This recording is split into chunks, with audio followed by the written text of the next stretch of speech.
ડભોઈમાં 185 ગ્રામજનોનું સુરક્ષિત રીતે સ્થળાંતર કરવામાં આવ્યું છે। ઢાઢર નદીનો પ્રવાહ વધતા તંત્ર એક્શનમાં આવ્યું છે અને ખાસ કામગીરી કરવામાં આવી રહી છે।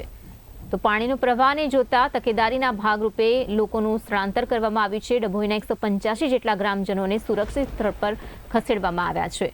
તો ભીલાપુર, રાજલી અને બહેરામપુરામાં પૂર જેવી સ્થિતિ છે। ગ્રામજનોને શાળામાં સુરક્ષિત ખસેડવામાં આવ્યા છે। ભારે વરસાદથી નીચાણવાળા વિસ્તારો પૂરગ્રસ્ત થયા છે, અસરગ્રસ્ત થયા છે। ભોજન, પાણી અને જરૂરી સુવિધાની વ્યવસ્થા કરવામાં આવી છે। પ્રશાસને સમયસર સ્થળાંતર કરી જાનહાનિ ટાળી હતી। તો સ્ત્રી, બાળકો અને સહિત 185 લોકો જ્યાં સુરક્ષિત સ્થળે ખસેડવામાં આવ્યા છે। પ્રાંત અધિકારીના માર્ગદર્શન હેઠળ રાહત કામગીરી વરસાદી સ્થિતિ વચ્ચે તંત્ર સતત એલર્ટ મોડમાં છે।